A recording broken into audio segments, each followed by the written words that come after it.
Hi. Okay, so here we are, chapter 1, or tablet 1 of the Emerald Tablets of Thoth, the Atlantean.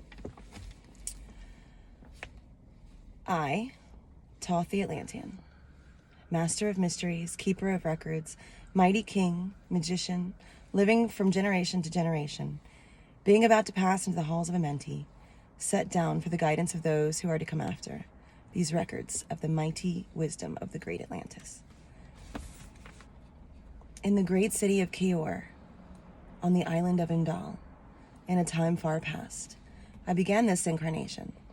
Not as the little men of the present age did the mighty ones of Atlantis live and die, but rather from eon to eon did they renew their life in the halls of Amenti, where the river of life flows eternally onward. 100 times 10 have I descended the dark way that led into the light, and as many times have I ascended from the darkness into the light, my strength and power renewed.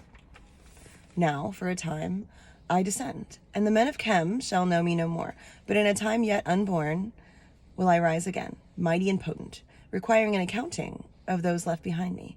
Then, beware, O men of Chem, if ye have falsely betrayed my teaching, for I shall cast ye down from your high estate into the darkness of the caves from whence ye came. Betray not my secrets to the men of the north or the men of the south, lest my curse fall upon ye. Remember and heed my words, for surely will I return again and require of thee that which ye guard. I, even from beyond time and from beyond death, will I return, rewarding or punishing, as ye have requited your trust.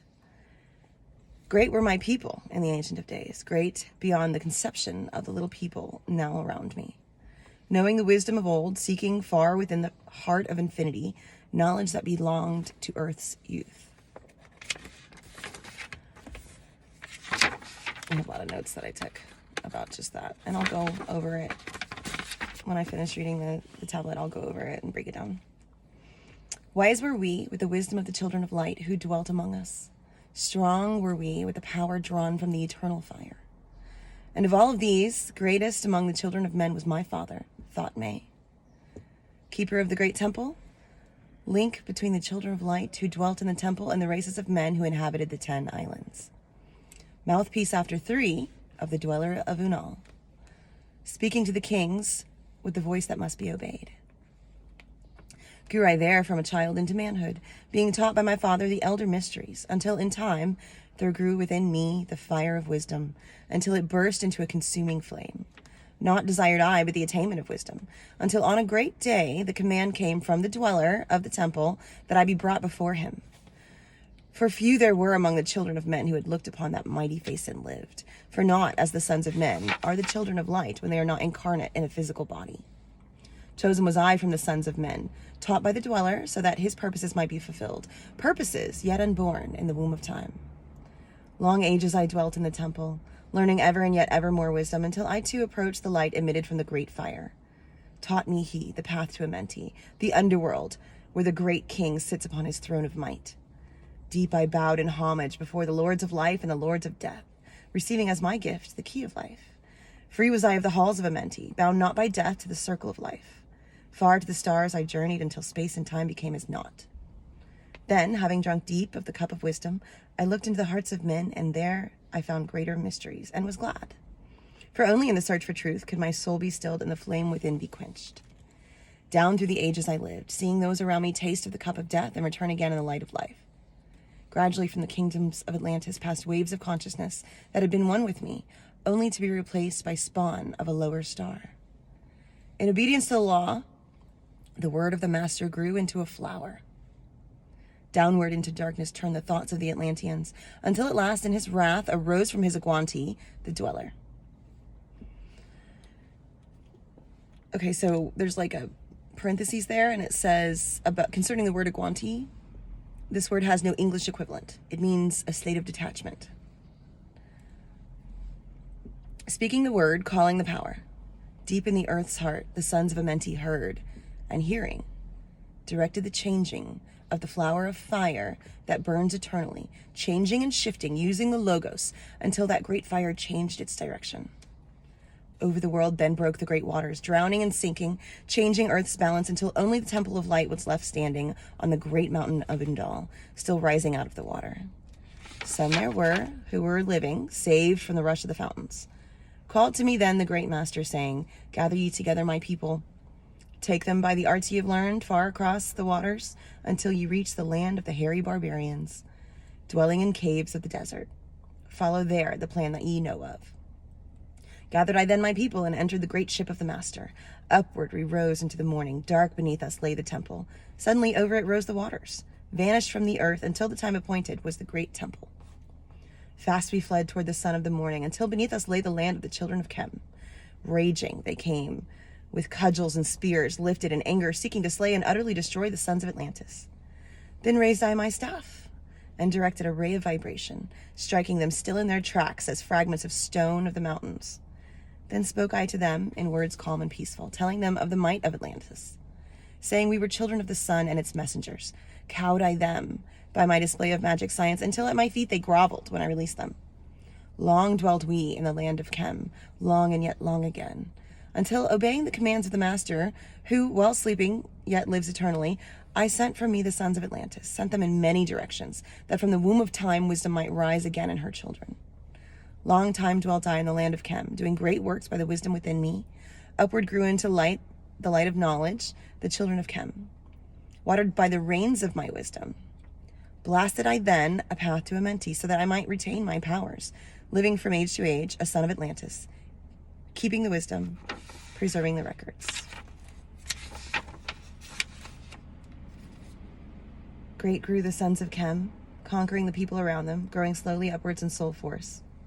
Now for a time I go from among them into the dark halls of Amenti, deep in the halls of the earth, before the lords of the powers, face to face once again with the dweller. Raised I high over the entrance a doorway, a gateway leading down to Amenti.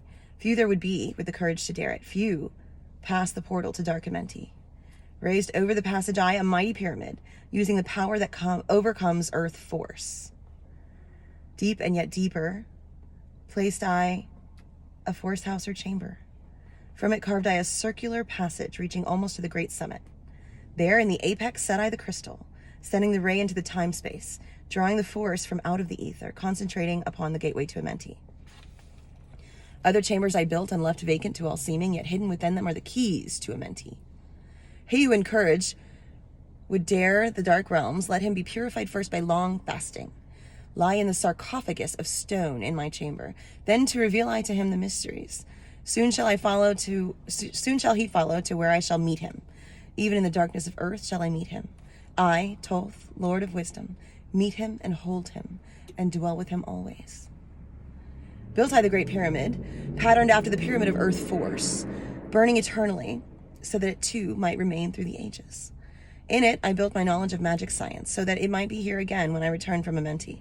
I, while I sleep in the halls of Amenti, my soul roaming free, will incarnate, dwell among men in this form or another.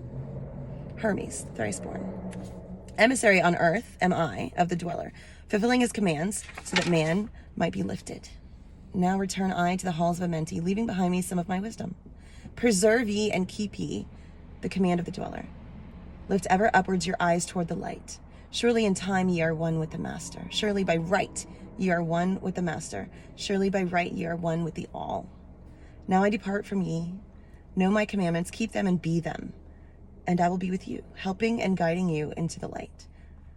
Now before me opens the portal. Go I down in the darkness of night. So that's the first tablet. And yeah, wow. That's a shit ton of information all at once. But we're going to break it down, okay, for the modern man. Okay, so first of all, the history of Thoth the Atlantean. Atlantis was, essentially Babylon of the pre-Babylonian era, right? So before the Great Flood, before the drop in consciousness, the last great global catastrophe, there was Atlantis, and Atlantis was everything. All of the greatest minds, all of the greatest technology, all of it was collected, created, and traded in Atlantis. And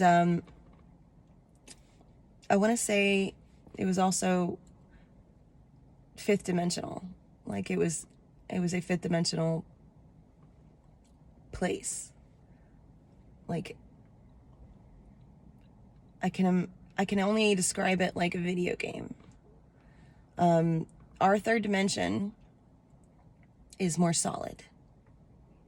It is made of the same things, but just a denser version. So like a video game is all code and yet seems so real when you really involve yourself in it mentally.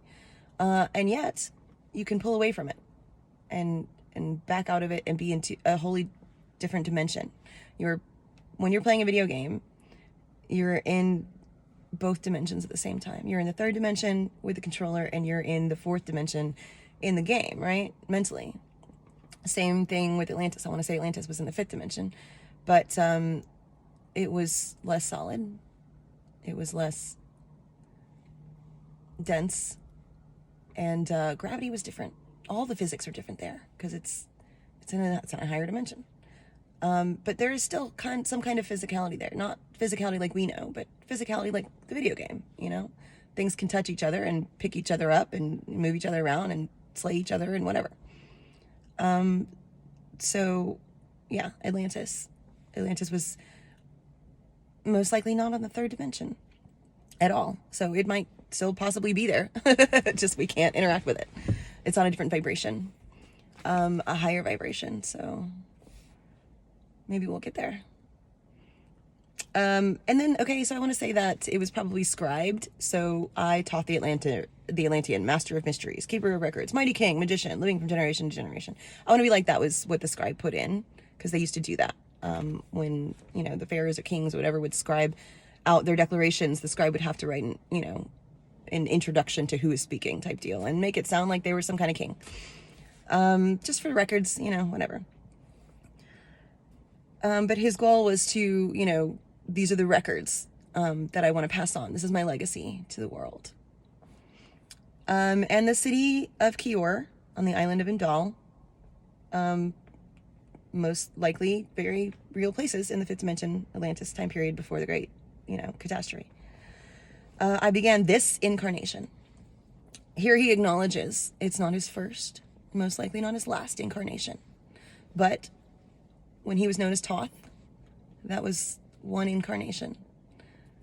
And then he goes to explain that there's been a degradation, I guess, in human species between Atlantis and now, or Atlantis and, Egypt, in that the size of people in general decreased greatly.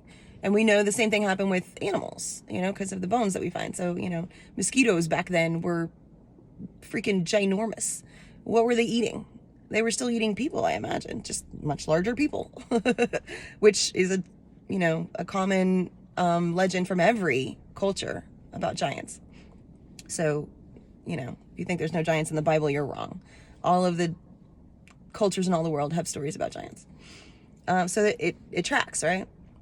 Not as the little men of the present age do the mighty ones of Atlantis live and die, but rather from eon to eon do they renew their life in the halls of Amenti, where the river of life flows eternally onward. Okay, if Amenti is darkness, if Amenti is some kind of place, if Amenti is a place you can pass through, go into and come back out of, that could be a whole nother dimension, or it could be a quantum dimension in our own that feeds through all of them. The way that I see Amenti is, I want to say, best described as quantum. It's the best way I can describe it. Infinitely smaller than what we can interact with. So, do you know that your chromosomes, each and every one of your chromosomes, has its own chakra? Yeah, that's a thing. So, chromosomes, as microscopic as they are, have their own central sun.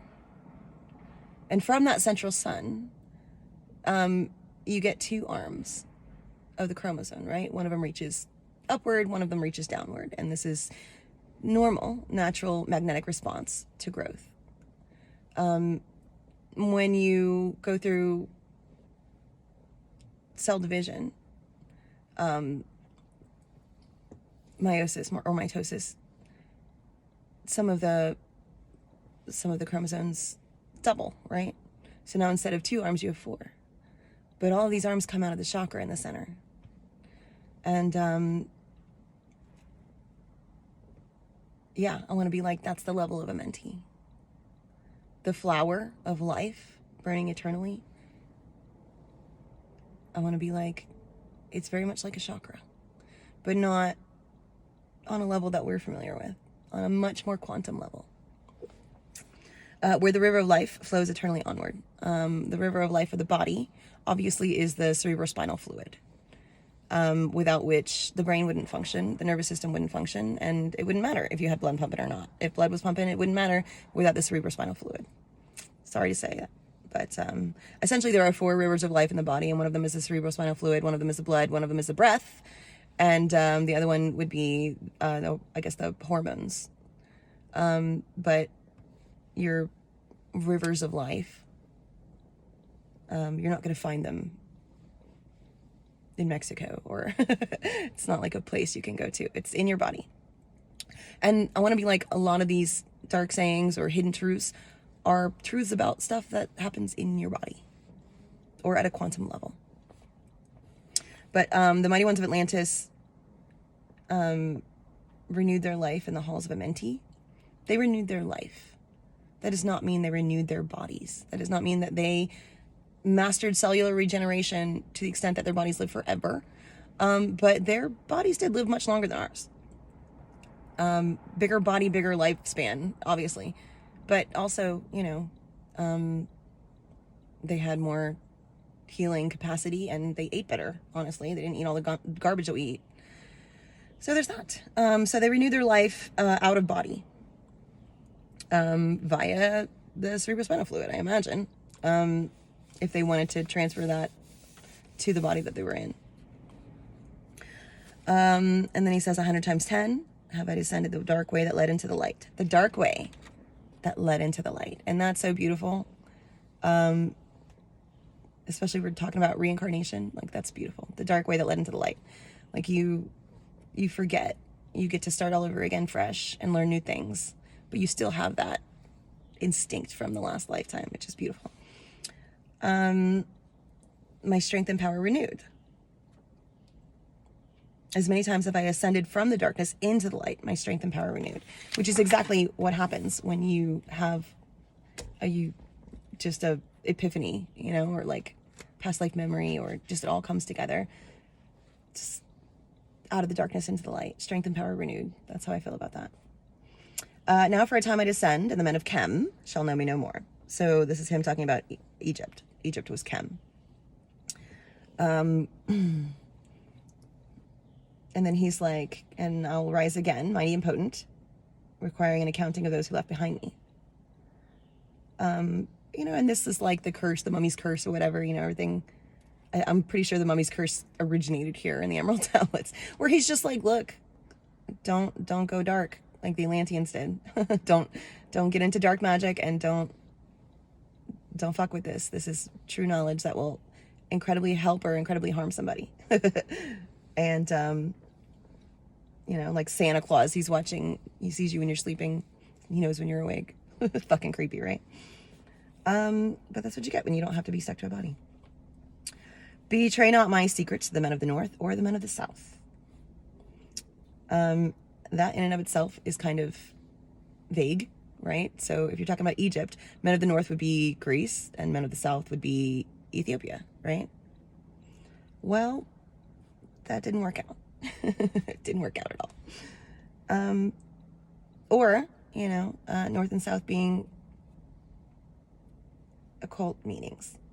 North being the positive pole and the south being the negative pole, or south representing fire and north representing water, or whatever you want to say. There are those that would abuse this knowledge. Don't give it to them. Essentially the Jesus pearls before swine thing.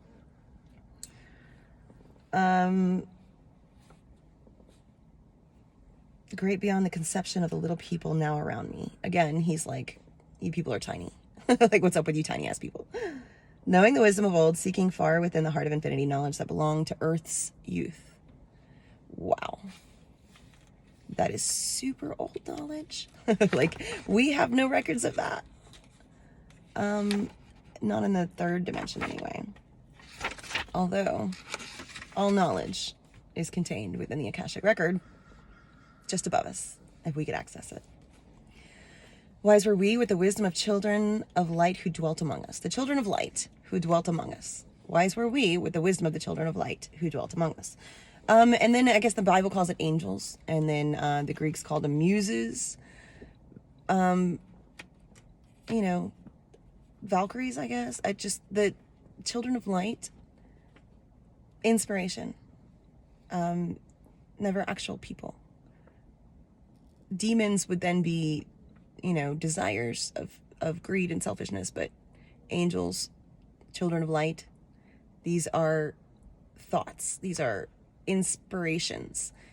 This is inspiration in general, things that give you hope, things that give you progress. These are the children of light. Strong were we with the power drawn from the eternal fire. Yeah, they knew how to work their chakras daily. They knew how to balance themselves magnetically and absorb all of the knowledge and wisdom and understanding and love and empathy from light, the light that surrounds us, fucking photons. Each individual photon has its own light source and is an echo of that light source. So it's all data. If you look at it like video game world, it's all coding. So you just have to know the code. You have to really hacker it, you know? Like if you could hacker your body, welcome to being on Thoth's level, I guess. And he talks about his dad, bless his heart. Children of men was my father, Thoth, keeper of the great temple. The great temple is not a building. I'm going to go ahead and put that there. Link between the children of light who dwelt in the temple. See where I'm going with that? Inspiration, messages from the higher spirit in the temple, which is like, I'm going to be like, it's a place in your mind. And the races of men who inhabited the 10 islands. Islands, again, not being physical places. The races of men who inhabited the lower sensory perception cranial nerves, if that makes sense.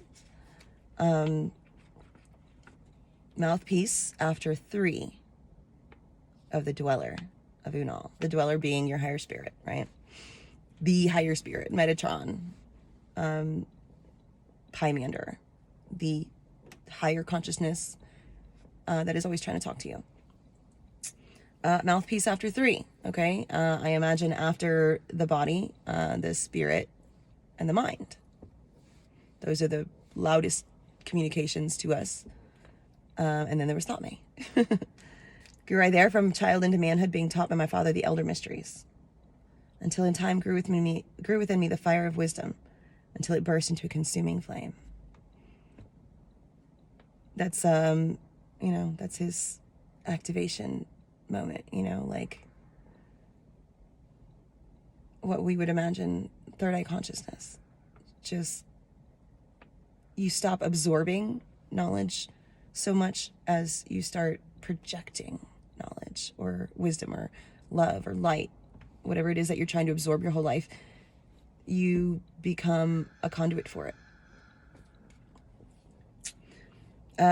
Not desired I, but the attainment of wisdom. Thank you, focus. Thank you, Manipura. Thank you, will.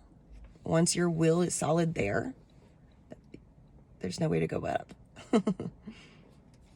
Until on a great day, the command came from the dweller, his higher spirit he was listening to actively and following. Good for him. The dweller of the temple, that I be brought before him. Okay, this is a new experience, nirvanic experience for him. Now he gets to meditate into a beyond where he's been before, where he can interact with his higher spirit, like in a space of his own making, and give form to these energies that are trying to communicate to him. And that's a nirvanic plane capacity. For few there were among the children of men who had looked upon that mighty face and lived. For not as the sons of men are the children of light when they are not incarnate in a physical body. So yeah, we're nirvanic plane here.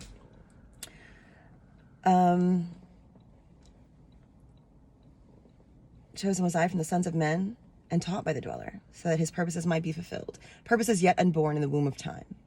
Outside of time. Nirvanic plane. Way outside of time. Long ages I dwelt in the temple, learning ever and ever more wisdom, until I too approached the light emitted from the great fire. Taught me he the path to Amenti, the underworld where the great king sits upon his throne of might. Deep I bowed in homage before the lords of life and the lords of death, receiving as my gift the key of life. Free was I from the halls of Amenti, bound not by death to the circle of life.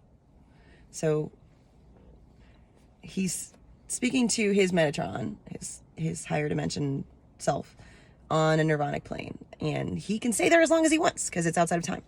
So he's there for like years, right? Learning, growing, seeing, remembering.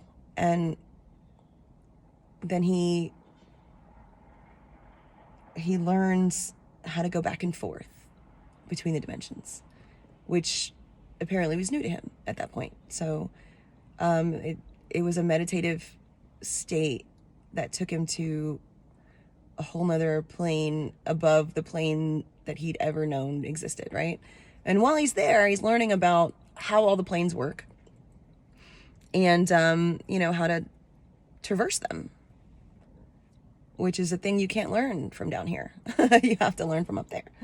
So that's how he essentially, he learned how to leave his body before that, but this is how he learned how to go higher into his other higher dimensional bodies and interact with his highest dimension bodies and all of that. So when he learned how to do that, he chose to come back, which is huge, right? Because once you get there, you don't really have to come back.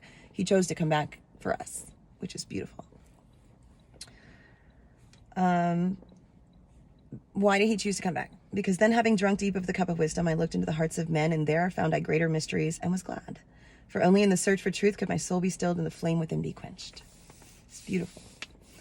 The more you know, there's more to know. And that's what he wanted. He wanted to know more. Good for him. I'm the same. I feel you, Thoth.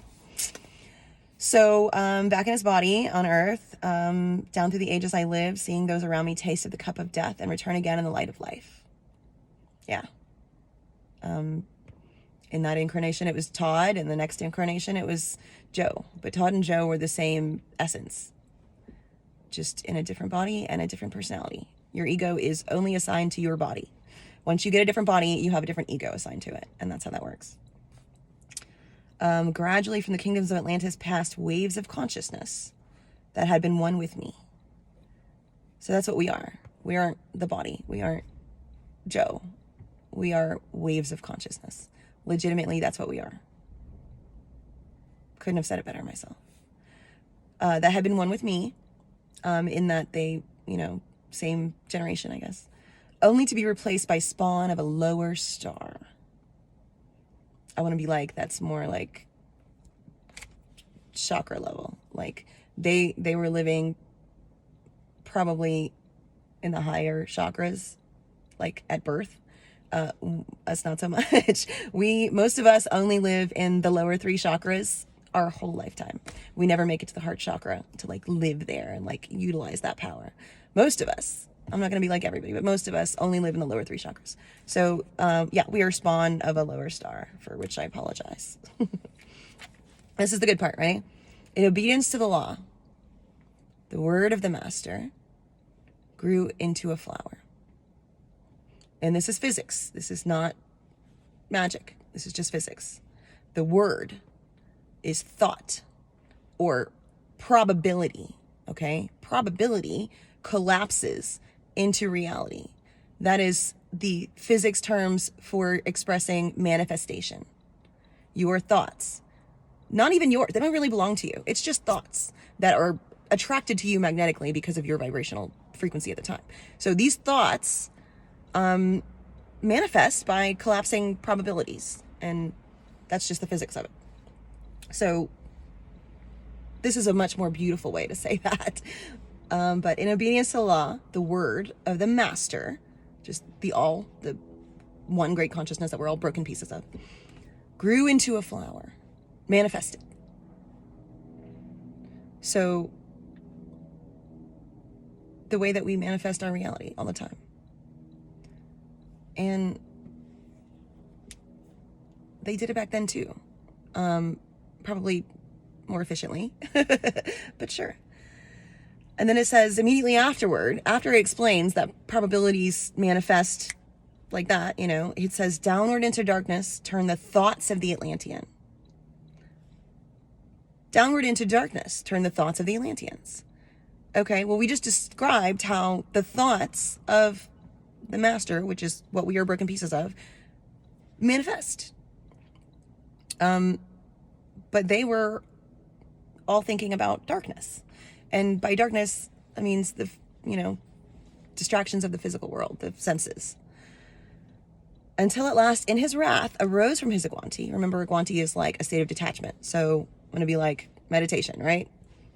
Meditating into a field of unknown higher dimension, right? The dweller, which is your higher consciousness, right? Speaking the word. The word is a vibration. The vibration is a frequency. Your higher consciousness. Our higher consciousness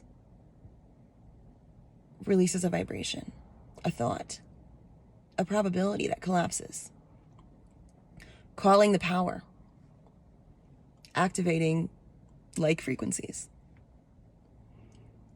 Deep in the earth's heart, the sons of Amenti. I'm going to be like, that's your DNA. That was your chromosomes. Boom, right there. Heard, felt the vibration, and hearing, synced up to the vibration, directed the changing of the flower of fire that burns eternally. Well, that's your chromosomes, chakras. Changing and shifting, which is what they do. Your little DNA, your little chromosomes, all of that, change and shift. And that's why we have different animals and plants. That's it. Same thing, different shape. Using the logos until that great fire changed its direction. Okay, so now we're not getting stronger in consciousness. We're getting dumber in consciousness. That was the shift. That was the change, the drop, the loss of the third eye consciousness. This is where it happened. This is how it happened. This is why it happened. We made it happen. Our ancestors made it happen. They opened a door they couldn't close. They manifested their own fall. Just unconsciously, the way that we do. Just by making choices. Just by getting distracted in physical things. It happens. I get it.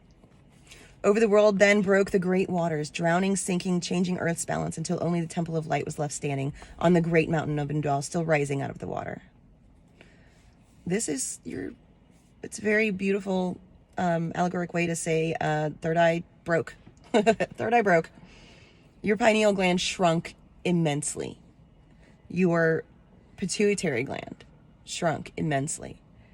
Atrophied, really. Not like instantly, but just stopped getting that hormone that gave us more access. That was it. That was the moment. The Great Flood, it was through the cerebrospinal fluid. It was a flush of a different hormone than the one that gives us more access. And then we stopped making it so much. And then because we are made of the earth and we are the earth's children, our bodies anyway, the earth also had a similar side effect, right? This vibration, caused only by mental stimulation, not only flooded the bodies of all of the humans on the planet with a hormone that essentially dumbed us down. It also stopped giving us the hormone that doesn't dumb us down, but also the earth itself had a similar side effect. So, there was flooding as well, but then the flooding, buried the plants that we needed to get back there. So, it was effective. It was an effective punishment that we gave ourselves. So yeah, that's what that is, the Great Flood. It was a flood of hormones and cerebrospinal fluid. Some that were living, saved from the rush of the fountains. That's what, like I said, the ones that were out of body at the time. Called to me then the master, saying, gather ye together my people and take them by the arts ye have learned of far across the waters, until you reach the land of the hairy barbarians, dwelling in caves of the desert. Follow there the plan that ye know of. So this is an idea that he's having. He's having this idea. He's receiving this idea. Okay, what do I do? You know, everybody's dumb now. They're fucking monkeys again. What the fuck just happened, right? Okay, go find, you know, this one particular group of people. Imagine that they were, you know, at a point of the earth where the earth's chakras were still somewhat active or powerful or whatever. These people had the most potential at this time period they still had awareness. They just didn't have understanding, right? So you just give them understanding and a little bit of science, and then wait a few thousand years, you know, and then you're good. This is Thoth having a plan. He's making a plan. Gathered I then my people and entered the great ship of the master. This is his Merkaba, right? The ship of the master. Your higher spirit being the master, the higher spirit ship, that's your Merkaba. If you don't know what a Merkaba is, look it up. It is literally a spaceship you create with your mind. Upward we rose into the morning. Dark beneath us lay the temple. The temple being enlightened mind. Enlightened mind, now dark. Suddenly over it rose the waters. That's your, you know, cerebrospinal fluid. Suddenly over it rose the waters, vanished from the earth until the time appointed was the great temple. Buried.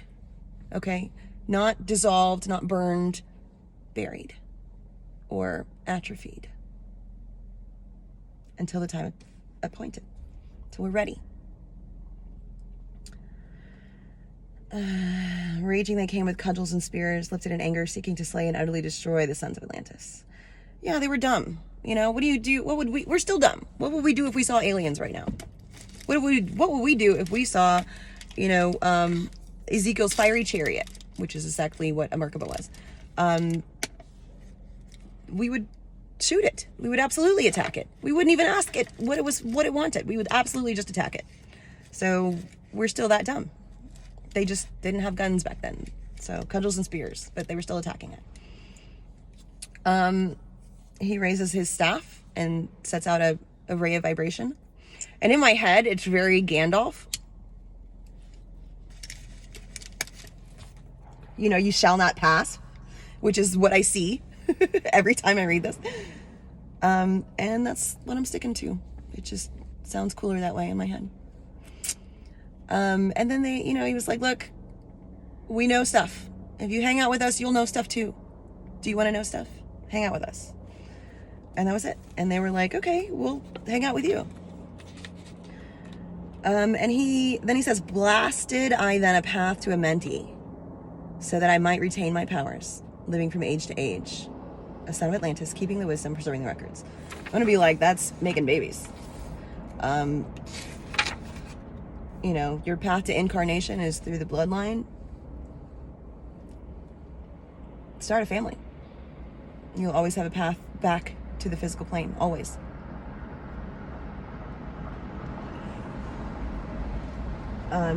Magnetically, it's the same spirit, just replicated, you know, just copied.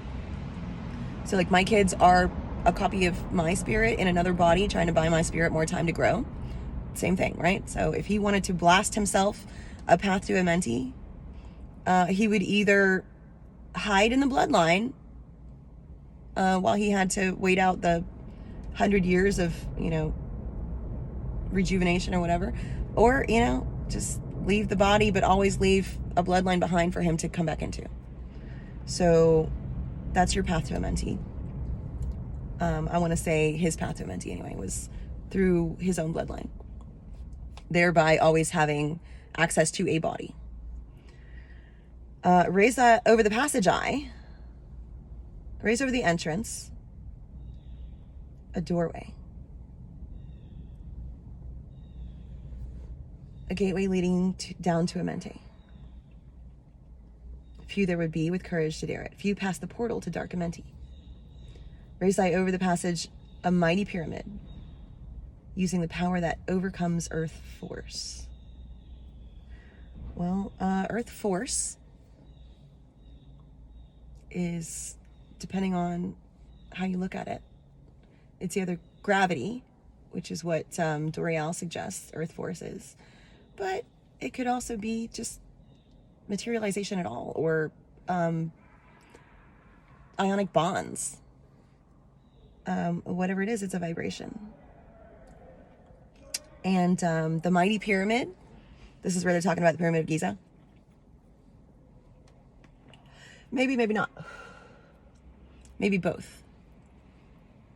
But what's funny is that your body has pyramids too.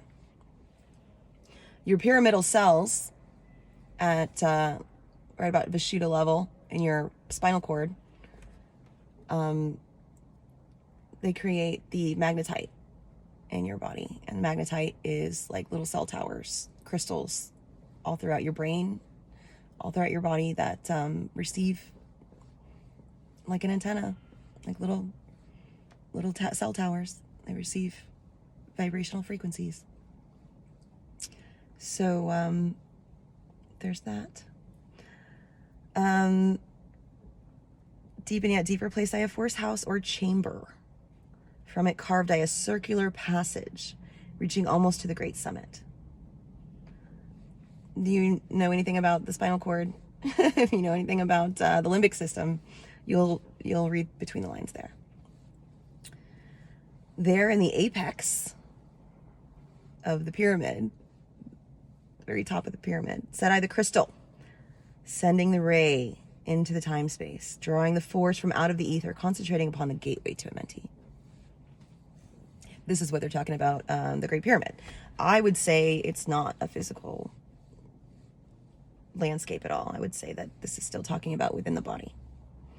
Other chambers I built and left vacant to all seeming, yet hidden within them are the keys to Amenti. Remember, keys are symbols.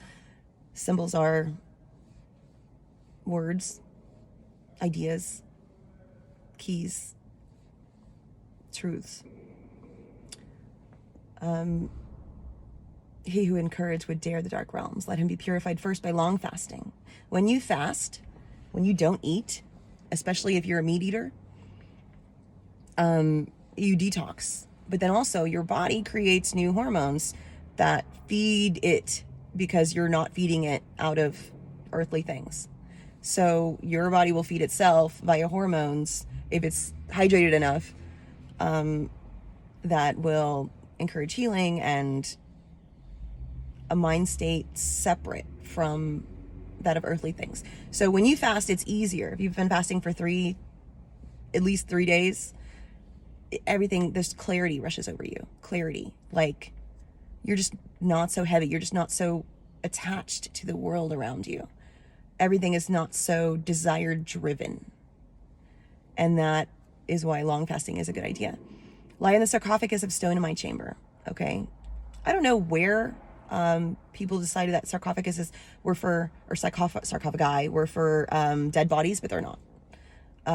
They're sensory deprivation tanks for meditation out of body. That's what they always were. They were never meant for dead bodies. They were meant for bodies people wanted to come back to eventually.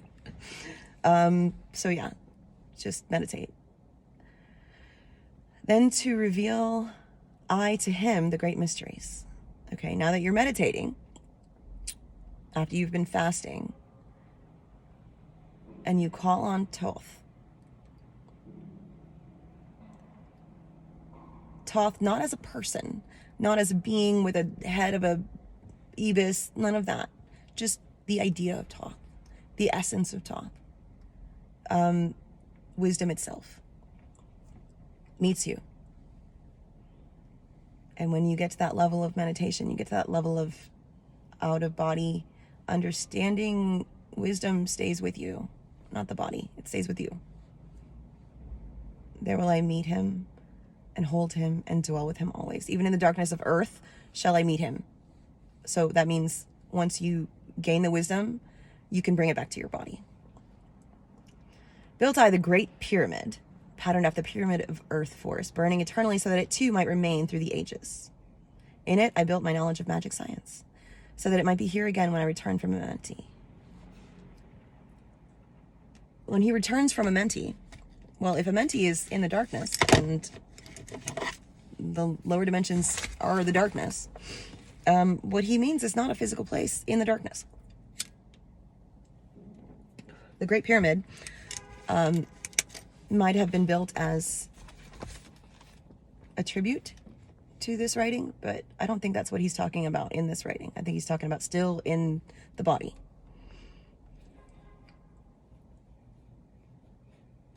While I sleep in the halls of Amenti, my soul roaming free, will incarnate, dwell among men in this form or another.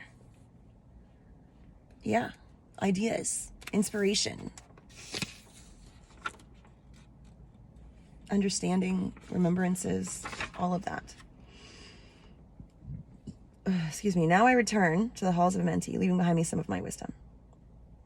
Preserve ye and keep ye the command of the dweller. Lift ever upwards your eyes toward the light. Surely in time ye are one with the master. Surely by right ye are one with the master. Surely by right ye are one with the all. And then he's like, okay, I'm going now. And this is him passing as he wills. This is him leaving his body for the last time, knowing he's not going to come back to this body. And he's like, I need you guys to understand these things before I go, because when you see me next, you're not going to recognize me. But also in the time between now and then, I need you to work on not getting dumber. Just don't get dumber. Don't get dumber while I'm gone, please, dear God. And that's it. And it's beautiful. But I can see the stories of the Great Flood echoing these truths, but not to their fullness. And it's sugar-coated the way that the world wants you to see things. But it's just not the same.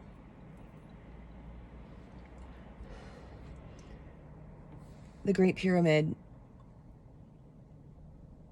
is inside you. All of the magic science held within it is also inside you. And only accessible mentally, only accessible via focused will, meditation, intention, desire for that. If you want it bad enough, you'll find it. You'll make a way.